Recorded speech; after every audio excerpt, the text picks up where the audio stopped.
Hi guys, thanks for tuning in to another video on ForgottenWeapons.com. I'm Ian McCollum, and today we're taking a look at an early developmental version of what would become, well, what didn't become the SIG P210.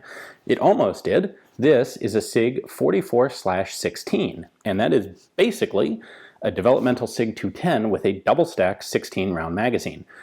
I think it's really cool. I think it's actually better than what was adopted, the 44/8, with the single stack 8-round mag that became the Danish military pistol, the Swiss military pistol, and then the commercial SIG 210. Now, the background of this thing is that this was actually sent here to Sweden as a test pistol. And in fact, the first customer for SIG with what would basically become the P210 was the Swedish Shooters Association. And this was kind of a combination of competition shooting organization and sort of national militia.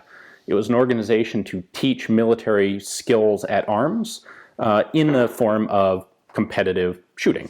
And so in 1947, there was a major dealer in Sweden who basically got together with the Swedish Shooting Association and figured, we want a new good pistol. Let's find a good one. And they found SIG, and SIG sent them a 44/18 or a 44/16 and a 44/8 to test.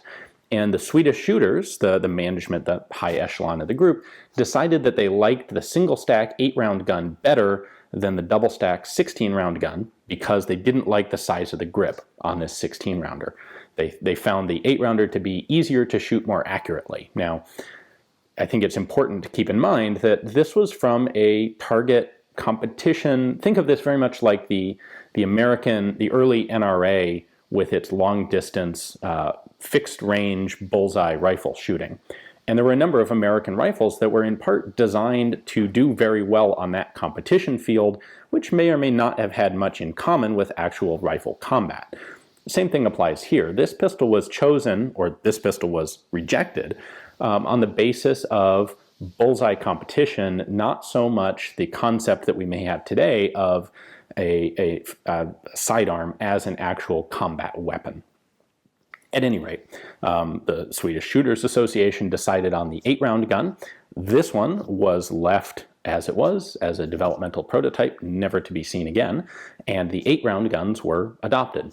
Now, I actually have one of the early SIG P47/48 pistols that was sold to the Swedish Shooters Association, and so we are going to take a look at that gun compared to this one, because in addition to the magazine size, there are also a couple of other internal changes that were made. And then comes the fun part. Then we're going to take this out to the range and see how it shoots. So from the side, it's actually a little bit difficult to tell the difference. This is one of the production guns. This is the 44/16, and obviously you can really see that best from the bottom, looking at the magazines. So what we have here is a double stack magazine, really kind of elaborate numbering here on the back. Instead of holes to see where the cartridges are, you actually have little lines here that line up with the top of the follower when you have cartridges loaded. So 16 was a pretty substantial magazine capacity in 1947. The rest of the gun is pretty similar to what would end up being adopted.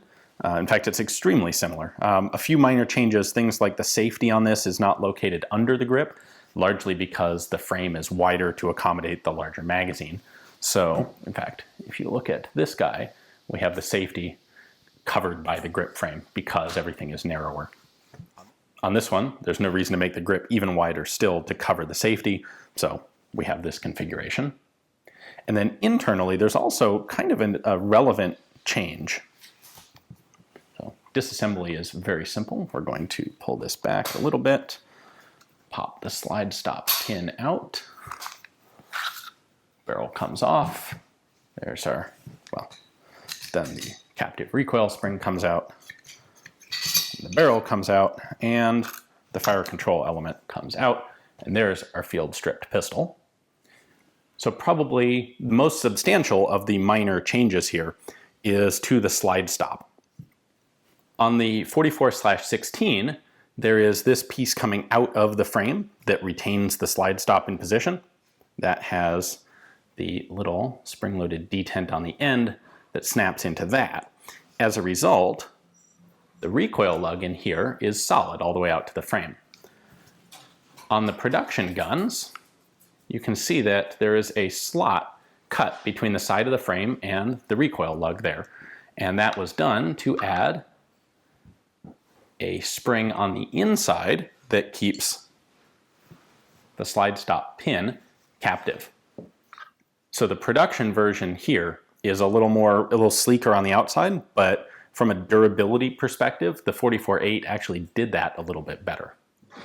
Like all of the other Petter pistols, including everything in the SIG 210 family, the fire control group here is a single removable unit to make it easily replaceable in the field. That's great for armorers and military logistics or large-scale logistics. Anyway, I did check just for kicks, and this is not, the fire control group is not actually directly interchangeable with any of the other, anything else in the 210 family. It's exactly the same design, but some of the dimensions are just slightly changed to fit this frame. And just a couple other elements to point out. This does have a loaded chamber indicator, early SIG feature. It does also have a pin retaining the firing pin. Later iterations of the design would have a retaining plate, more like a 1911. Single action only, of course, a pretty nice trigger, and it does have a magazine safety. And I guess I should also point out the heel release. And with all of that in mind, I think it is definitely time to take this out to the range and see how what I think could have been the best service pistol ever around actually handles. It feels like a SIG 210. Glass, buttery smooth.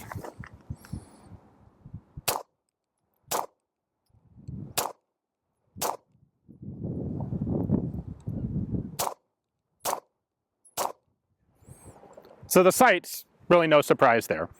The trigger is quite light, has a little bit of creep to it, and the biggest thing that I've noticed is it actually has a lot of reset travel. That's how far forward you have to let the trigger before you can fire a second shot. And a couple times now I found myself trying to fire without letting the trigger fully reset.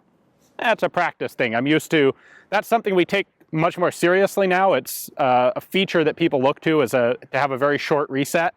And it wasn't back in the 40s. So that's kind of just periodic or iconic of guns of this age and not something they were specifically trying to address. The grip works almost perfectly for me. The SIG 210, in my experience, bites. The hammer hits the web of my thumb and it kind of hurts. This, every once in a while, will get me if I have a really high grip. But the beaver tail is deep enough and the hammer is short enough that it's not really a problem.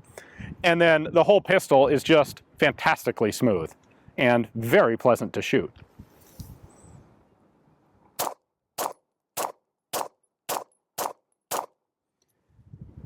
And it really feels kind of weird to be shooting a SIG 210 with 16 rounds in the magazine. Although, well, I seem to have just about emptied it there, but you can shoot this thing about twice as long as any normal SIG that you might be used to. There we go. Excellent pistol. This is, if they'd been looking for more of a fighting pistol and less of a target pistol, this is what the Swiss and the Swedes and the Danes and everybody else who adopted the SIG 210, they would have gone with the 16-round version. No.